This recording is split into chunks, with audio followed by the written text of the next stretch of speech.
Paldies! Labrīt vēlreiz visi klātesošie. Man prieks jūs redzēt šādā lietainā dienā gana pilnā zālē. Tātad interesi par šiem jautājumiem ir. Un jā, katru gadu mēs tiekamies šeit, un tas ir noteikti ļoti labs rādītājs, jo taisn šajā alma mater top jaunas idejas, un ne tikai idejas, bet arī tiek īstenot projekti un top jauni iepakojumi, inovatīvi, funkcionāli, ērti un praktiski. Un rezultātā tātad šī ir noteikti īstā vieta, kur arī runāt par to, kā tad mainīt savu domāšanu, kā iepakojumu veidot ilgtspējīgāku. Tātad šī gadījumā es šodien runāšu par vairākām lietām un sākšu ar Eiropas Savienības dokumentiem, pēc tam arī pieminēšu nedaudz to, kas ir pateikts mūsu nacionālajos normatīvajos aktos. Un šī gadījumā sākšu ar to, kad pavisam nesen pagājušā gada nogalē tika pieņemta Eiropas Savienības līmenī regula, iepakojuma regula, un šī regula tātad pakāpeniski līdz nākamā gada augustam aizstās spēkā esošo direktīvu, kas nozīmē, ka ir gana daudz jaunu izaicinājumu, gana daudz jaunu lietu. Un regulas mērķis tātad ir samazināt pārmērīgu un nevajadzīgu iepakojumu daudzumu, piemēram, izmantojot pārpakošanas aizliegumu, atkārtot izmantojumu un uzpildām iepakojumu risinājums, paredzēt ierobežojumus un prasības uz iepakojumu taisni īpašu akcentu liekot uz plasmas iepakojumu, dzīves ciklu sākumu, sākot ar dizainu, tālāk jau ražošanu, materiāls, saturs, materiāla ietilpība. Un, ja vadītājs sākumā teica, tad beidzam ar atkritumu pārstrādi, tad es gribētu jau pārfrāzēt, ja ir tāds tomēr pamatprincips starptautiski atzīts kā no šūpuļa līdz kapam, kas jau ir transformējies no šūpuļa līdz šūpulim, tad es arī teiktu, sākam ar dizainu un beidzam arī ar dizainu, kā tad pārstrādāt to tālāk izmantot. Un tātad, kas tad ir šīs jaunās prasības šajā regulā? Tātad pirmām kārtām runa ir par pārstrādātās plasmas saturu, jo, kā mēs zinām, tad visā pasaulē šobrīd ir pieteikts karš, ja tā varētu teikt, vienreiz lietojamai plasmasai, viņas izmantošanai, viņas patēriņam. Un gala rezultātā tad domāt, kā pēc iespējas efektīvāk izmantot, un ja mēs skatāmies to, vai plasmas ir pārstrādājuma vai nav, tad ja viņi nonāk dabā, viņai gan tur nevajadzētu nonākt, tad attiecīgi tas prasa ļoti, ļoti daudzus gadus, lai nonāk līdz tam, ka viņi vispār varētu sadalīties. Un pie tam viņi arī tad nesadalīsies, bet tikai sabirzīs sīkākās daļiņās. Nu, un pēc tam, protams, dzīvā daba viņu patērē, it sevišķi tas ir ūdeņos, nu, un tad tālāk jau pa barības ķēdi plasmas nonāk kur? Mūsu organismā. Un tāpēc arī šai te plasmasai ir īpaša uzmanība visā pasaulē, kā saka, pievērst un pieteikt. Šī gadījumā mēs tātad runājam arī par to, kad pasaules kopīgā tādā formā mēģina vienoties par zināmiem aizliegumiem, ierobežojumiem plasmasām, tātad jau 3 gadus spriež par konvencijas izveidošanu par dažādiem plasmas ierobežojumiem un aizliegumiem. Sarunas ir ļoti smagas, ņemot vērā, ka katra valsts ir pilnīgi atšķirīgā izejas starta pozīcijā, un tātad nonākt pie tādiem vienotiem kopsaucējiem ir ārkārtīgi grūti. Tālākais, kas attiecās no jaunajām prasībām, tātad tas ir par to, ka ar vien lielāks akcents tiek likts uz iepakojuma materiālu pārstrādājumību, iepakojuma vienības samazināšanu, tātad materiāla ietilpības jautājums un kopējā izlietotā iepakojuma apjoma samazinājumu, jeb kā viņu neradīt, jeb kopsumā, kā mēs visi zinām, arī kā atkritums pēc iespējas mazāk radīt un samazināt to, ko mēs ikdienā izmetam. Tur daudz var palīdzēt atkārtot lietošanu. Nu, un tālāk jau, protams, tas, kas rodās kā atkritumi, tad ir būtiski, kā to apsaimniekot, kā to savākt. Protams, tas ir jautājums par mērķiem, par iepakojumu savākšanas, pārstrādes un reģenerācijas mērķiem, kas ir noteikti spēkā esošajā direktīvā, un jaunā regula šos mērķus gan nemaina. Tas ir vienīgā stabilā vērtība, kas paliek no direktīvas uz regulu pārējot. Nu, protams, depozīta sistēmas, tātad mums Latvijā tas vairs nav jaunums, ir skaidrs, kur mēs ejam un ko mēs gribam sasniegt, bet ir valsts, kur būs ļoti daudz vēl jādomā, lai šādu sistēmu izveidot, lai viņi sāktu darbināt, un tāpēc neviena arī valsts pārstāve brauc arī pie mums uz Latviju mācīties, kā tad mēs ar to esam tikuši galā, lai gan mēs neesam pirmsācēji. Nu, un, protams, lai varētu labāk sašķirot un zināt, ko un kā pārstrādāt, būtiski ir arī iepakojuma marķēšana un aizliegums laist tirgu un noteikts iepakojuma veidus. Tātad mēs zinām, ka savu laiku vairākus gadus atpakaļ tika aizliegta vienreiz lietojamie plasmas trauki un vēl vesela rinda lietas, tad šeit mēs runājam jau arī par konkrētiem iepakojumiem.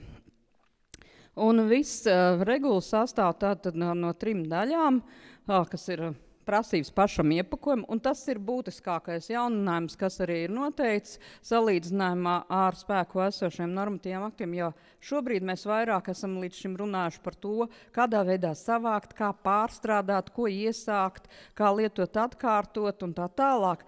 Šobrīd akcents regulā tiek uzlikts uz vēl vienu aspektu, tas ir pieminētais dizains, jeb prasības iepakojumam, kādam viņam būtu jāizskatās, kādas vielas viņš drīkstētu saturēt, cik daudz būtu jābūt pārstrādājumam komponentām iekšā, nu, kā vispār samazināt to visu iepakojumu daudzumu, ko mēs izmetam ikdienā ārā un patērējam. Otrs tātad, protams, stāsts ir par pienākumiem un kontroli, un noslēdzas tas viss ar atkritumu apsaimniekošanu, prasībām konkrēti atkritumu apsaimniekošanām. Kas tad ir tās prasības, kas ir izvirzītas iepakojumam?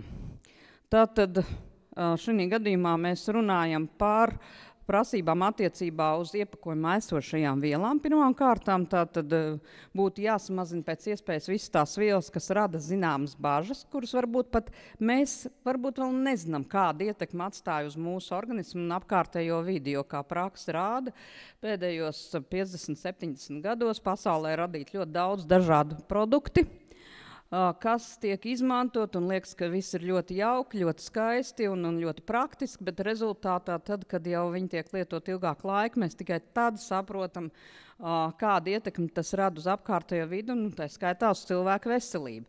Respektīvi, šis ir jautājums par to, kā mēs novērtējam iepakojumu vai jebkuru citu produktu pilnā aprits ciklā, tātad sākot no šī te jau pieminētā dizaina un nobeidzot ar atkritumu sadaļu.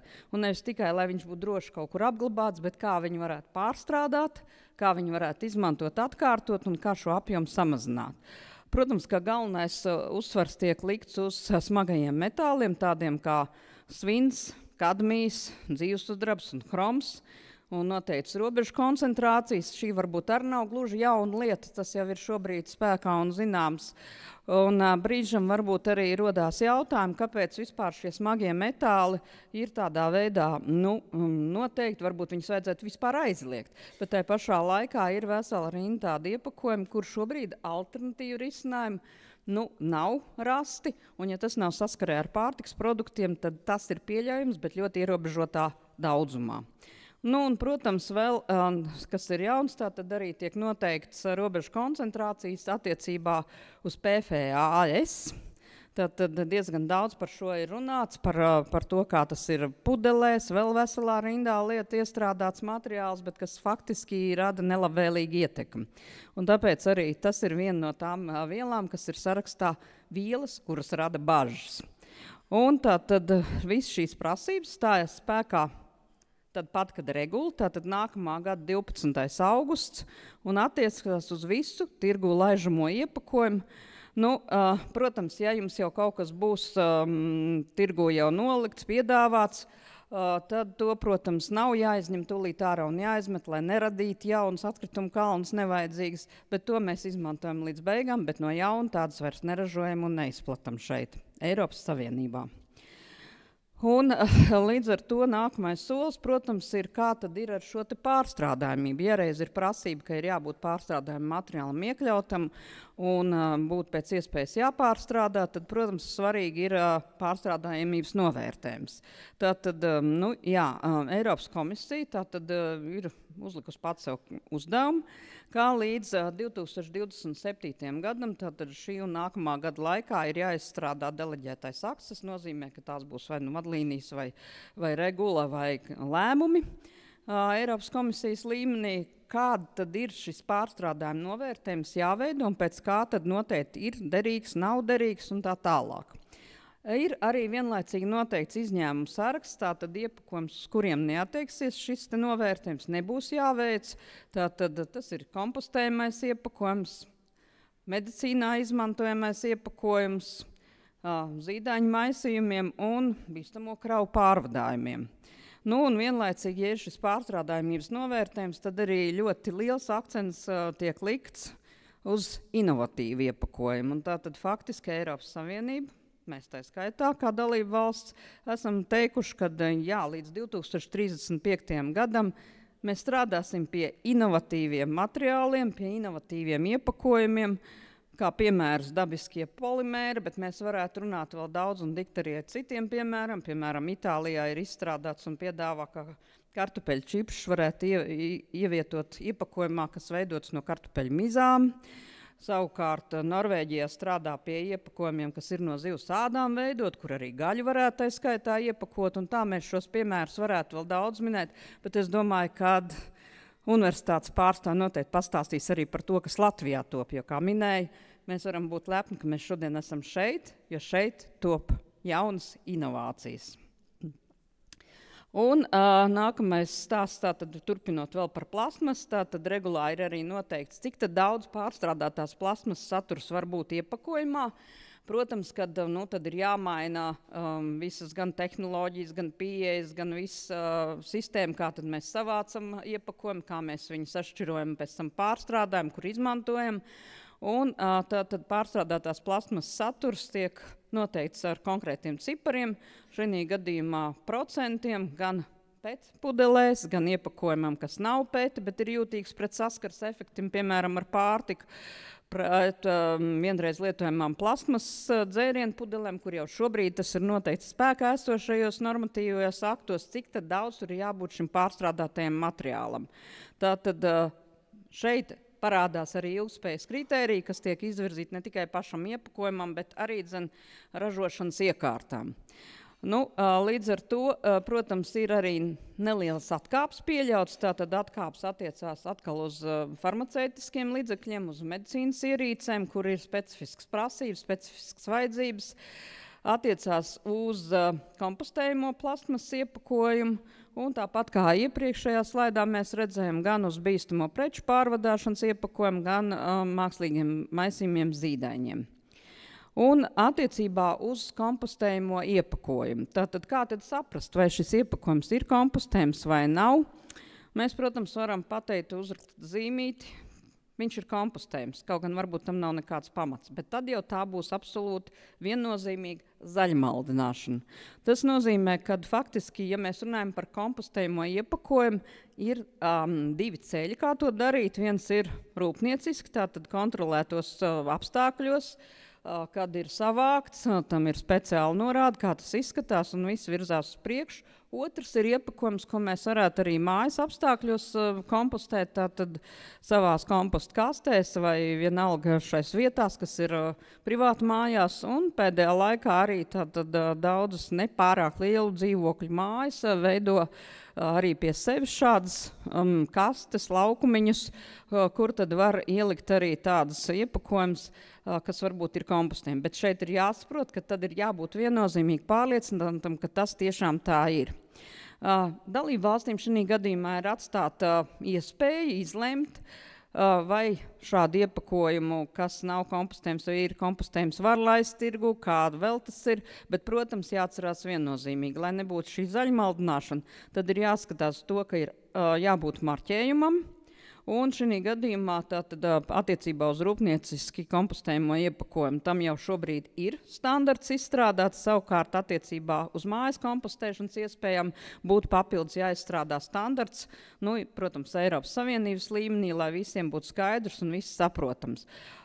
Ja runājam par marķējumu, tad, protams, mēs varētu paņemt veselu rindu iepakojumus, kuri varbūt ir arī kompostējumie, kur ir attiecīgā zīmīti, attiecīgs numurs uzrakstīts, marķējums ir noteikts, kāds ir šī gadījumā Eiropas Savienības dalību valstīs, kas ir atbilstošā līmenī komisijās apstiprināts, bet tad šī gadījumā mēs runājam par vienu pieeju.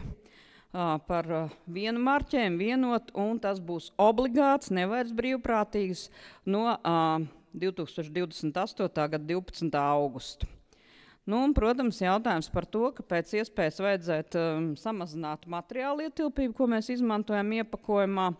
Nu, tas nozīmē, ka iepakojuma vienībai būtu jābūt veidotai tā, lai tās svars, forma un tilpums būtu pēc iespējas minimāls attiecībā pret tā funkciju.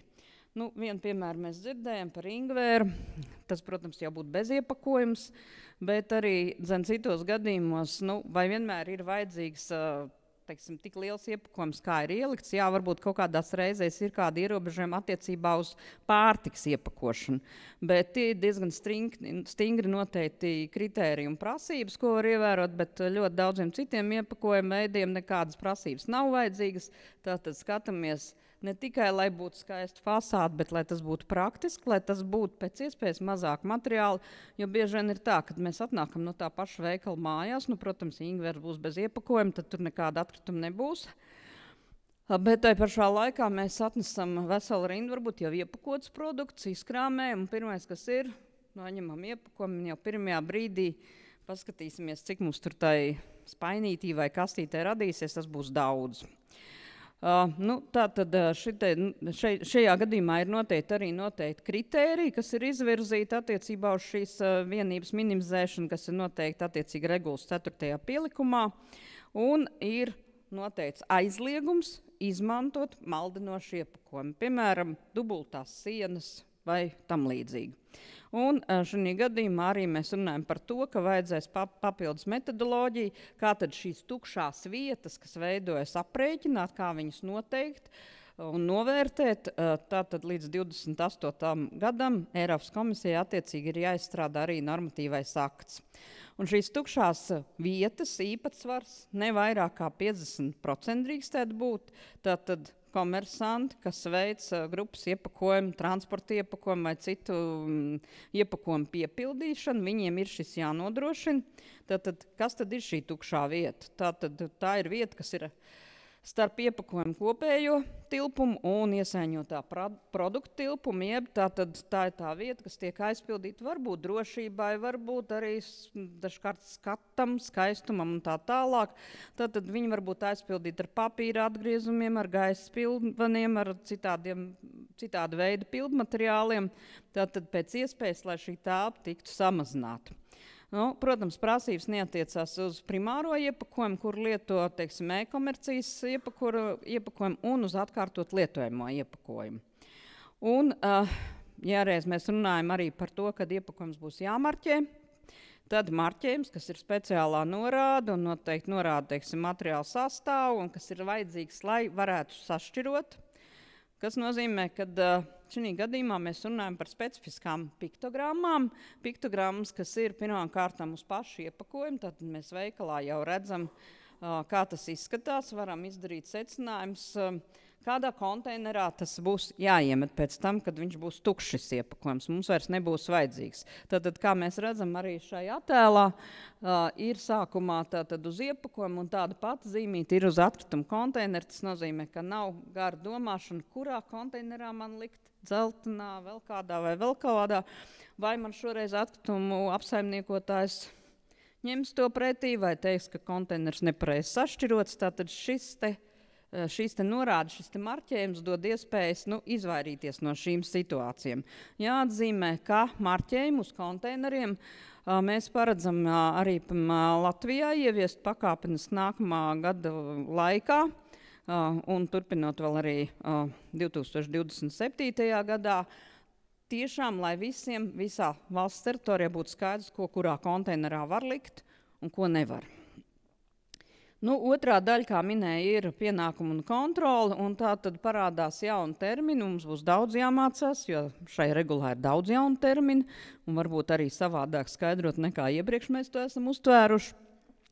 Tātad pirmām kārtām ekonomikas operators, kas ir šajā gadījumā iepakojuma izgatavotājs, piegādātājs, importētājs, izplatītājs, pilnvarotais pārstāvs, gala izplatītājs un izpildes pakalpojums sniedzējs. Tātad faktiski viss, kas ir šais procesos, kur ir darīšana ar iepakojumu, tie visi ir ekonomiskie operatori. Papildus parādās jauns termins, kas saucās izgatavotājs, kas šajā gadījumā ir jebkura fiziska vai juridiska persona, kas izgatavo iepakojumu, vai izvieto tirgu iepakot produktu ar savu nosaukumu vai savu preču zīmi. Un pēdējā grupa, tas ir ražotājs, kas atkal aptver daļai arī šo ekonomisko operatoru, tad faktiski izgatavotājs, importētājs vai izplatītājs, kas ir reģistrēts konkrētā dalībvalstī vai kādā trešā valstī, neatkarīgi no pārdošanas metodas, kādu viņš izmanto, pirmo reizi tajā pašā teritorijā vai citas dalībvalsts teritorijā dara pieejamu iepakojumu. Un otrs tātad ceļš pirmo reizi tajā pašā teritorijā vai citas dalībvalsts teritorijā dara pieejams produkts, kas iepakot iepakojumos, tātad izņemot iepriekš minētos, ja faktiski var teikt, tas ir tieši tāpat, kā mums šobrīd tas ir visiem zināms, kas par ko atbild un nodefinēts dabas resursu nodokļu likumā. Un, ja tā sīkāk skatītos, tad izgatavotāja pienākumi ir vesela rinda, tātad gan identificēt iepakojumu, gan glabāt tehnisko dokumentāciju un pēc pieprasījuma iesniegt to tirgus uzraudzības iestādēm, laist tirgo iepakojumu, kurš atbilst visām ilgtspējas un marķēšanas prasībām. Atsevišķi izņēmumi tiek noteikti atbrīvojumi uz mikro uzņēmumiem, tikai un vienīgi. Un tālāk jau, protams, ir noteikti arī tehniskā dokumentācija, kas ir jānodod piegādes ķēdē. Kādi ir citu komersantu, jeb ekonomikas operātoru pienākumi? Tātad importētājam tādu pašu pienākumu kā ražotājam, bet attiecībā uz importētajiem produktiem. Šī gadījumā nav izņēmumu, nav nekādas atlaides importētājiem, kas ir mikro uzņēmums. Tātad uz to tas neatiecās. Izplatītājs tātad pārbaudīt gan reģistrāciju ražotāju atbildības sistēmās, marķēšanu, iepakojuma identifikāciju, ja ir šaubas vai attiecīgais iepakojums atbilst visām prasībām vai nē, tad arī to pārbaudīt. Un, protams, veikt kolektīvus pasākums, tātad informēt sabiedrību un sadarboties ar kompetento iestādi. Latvijas gadījumā tas būs valsts vides dienests, tur nekas nemainās pret esošo situāciju. Tālāk mēs vēl redzam, ka ir arī pilnvarotais pārstāvs, kam ir attiecīgi uzdevumi, kas ir noteikti ražotāja rakstiskajā pilnvarojumā, un piegādātājs, kas sniedz ražotājiem visu nepieciešamo informāciju un dokumentāciju, lai var tālāk nopamatot visu iepakojumu atbilstību un sadarbojas ar tirgus uzraudzības iestādēm, lai izveidot attiecīgi piegādes ķēdes. Un beigās tātad būtu jāmin arī, protams, kompetentās iestādes, jeb šī gadījumā, kā jau es minēju, tas būs valsts vides dienests, kas tad attiecīgi nodrošinās prasību izpildi attiecībā uz šo te atkritumu pārvaldību, atkritumu rašanās novēršanas mērķiem, ražotāju paplašinātās darbības sistēmas darbībām, un, protams, vērtēs arī atkārtotās uzpildīšanas un izmantošanas mērķu sasniegšanu un arī jauns inovatīvs iepakojums. Tā skaitā jāņem vērā, ka, ja ir veidojušās iepakojumam kādas neatbilstības no regulā noteiktajām prasībām, tad attiecīgi ir aizliegums laist šādas te iepakojumus vispār tirgū. Tam pretī attiecīgi ir paredzēts, ka jābūt arī atbilstošiem sodiem. Un vēl pēdējais, tātad valstī ievestā iepakojuma kontrole, tātad tirgus uzraudzības iestādes novērtē neatbilstības, ja vajag veids korģējušus pasākums, paziņo, kas ir jāveic. Tā skaitā arī informācija, kas ļauj muitai identificēt iepakojumu un iepakoto produktu. Šī gadījumā mēs runājam par tiem produktiem iepakojumiem, kas tiek ievesti no trešajām valstīm. Un muitas iestādes, kas, protams, veic savus darbu, tātad veids riska analīzi iepakojumam. Un tālāk, ja vajag, aptur un konsultējās ar uzraudzības iestādi un nelaiž brīvā apgrozījumā, teiksim, preces konkrētā iepakojumā vai iepakojumā, ja tas neatbilst prasībām, šīs neatbilstības ir konstatētas. Pēdējā sadaļa tas ir iepakojuma atkrituma apsaimniekošana, kas faktiski mums ir vairāk vislabāk zināma, kas ir jau vairāk kā 20 gadus, pie kā mēs strādājam, un visu laiku esam šo jautājumu attīstījuši.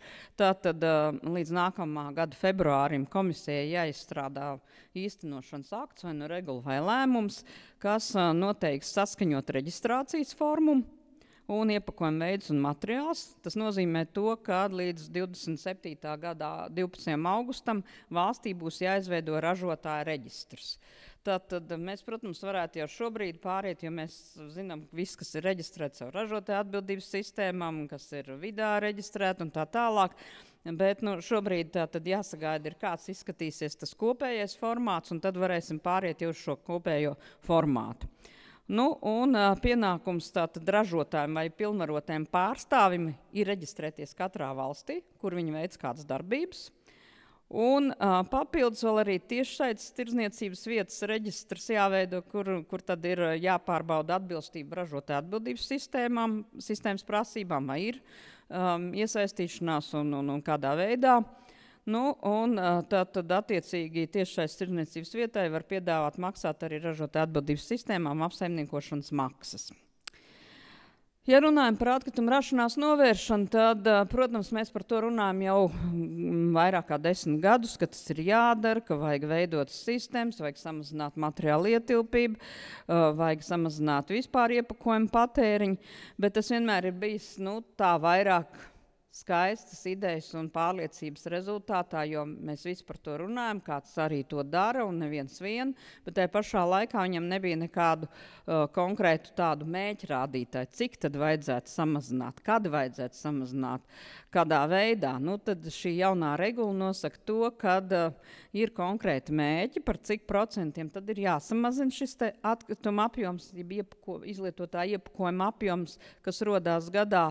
Un šajā gadījumā tad ir 3 pieturas punkti. 2030. gads, kas liekas tālu, bet tas ļoti ātri pienāks, 2035. un 2040. gads. Tātad katru gadu par 5% ir jāsamazina radītais iepakojuma daudzums, bet pret ko mēs salīdzinām? Pret tiem datiem, kas ir 2018. gadā. Izaicinājums gan liels, jo, ja mēs paņemtu ciparus un apskatītos, šeit uz vietas Latvijā, tad mēs redzētu, ka kopš 2018. gada līdz šodienai, 7 gadu laikā, iepakojuma apjoms, kas ir patērēts, nevis samazinās, bet, diemžēl, pieauga. Tā kā tie 5% var izrādīties arī daudz savādāk. Tālāk ir, protams, arī regulā noteikts iepakojuma atkrituma nodošanas savākšanas sistēmas. Tātad pirmkārt ir aizliegta pārstrādes prasībām atbilstoši iepakojuma sadedzināšana un apglabāšana atkrituma poligonos. Tātad šī gadījumā arī līdz 2028. gadam komisija izstrādās konkrēti dokumenti, kādas ir šīs prasības atbilstoši, vai viņš ir pārstrādes prasībām atbilstoši. Tas, kas mums jau ir pirmie soļi veikti, jo mēs esam noteikuši jau šobrīd, ka par to, kas ir pārstrādājums, bet nav pārstrādāts, ir jāmaksā nodoklis kopš pagājušā gada 1. jūlija. Pirmais maksājums ties būs tikai šogad oktobrī. Un tāpat arī par sadedzināto, jeb reģenerēto. Šeit tomēr arī vēlreiz atgādina, šī prasība ir noteikti, bet uzņēmumi vēl acīm redzot viena daļa taustās, viena daļa varbūt domā, ko un kā. Un uz bieži vien nevisai pārbaudītiem faktiem saņem no ražotāju apliecinājumu, ka jā, šis iepakojums ir pārstrādājums. Ir jāsaprot viena būtiska lieta. Mēs jau varam pieņemt šādu, bet ja mēs to nepārbaudīsim un neizsakosim līdz, kā tas tālāk notiek, tad bieži vien var izrādīties arī tā. Teorētiski viņš ir pārstrādājums, bet praktiski iespēja nav. Tā tad viņš nav pārstrādājums. Tāpēc arī saņemot no ražotājiem šādu apstiprinājumu, ļoti aicinu sekot līdzi, kas tur ir rakstīts un kā tas ir pamatots. Tātad būtiskā lieta, ka savākšanas sistēmām jāaptver visa valsts teritorija un visi izlietotāji iepakojuma atkritumi.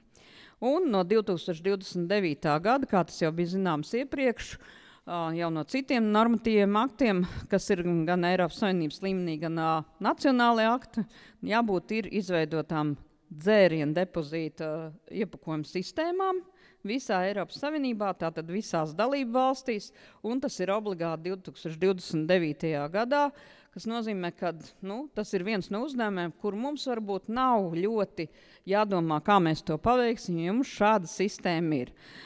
Šai sistēmai tad ir arī noteikti mērķi, cik tad daudz būtu jāsavāc atpakaļ plasmas un metāla dzērienu iepakojumi.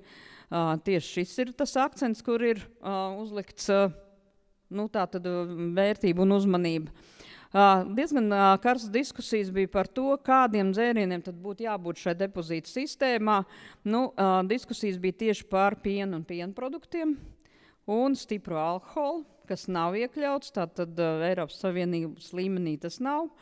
Vai to dara nacionāli, tas jau ir tad katras valsts lēmums. Un prasības, kādas ir minimālās šādām sistēmām, tās ir noteikts direktīvas 10. pielikumā. Un attiecīgi mēs varam teikt tā, ka mums jāmaina nekas nebūtu šai sistēmā, ja mēs paši neatzīstam, ka nav pietiekams efektivitātes.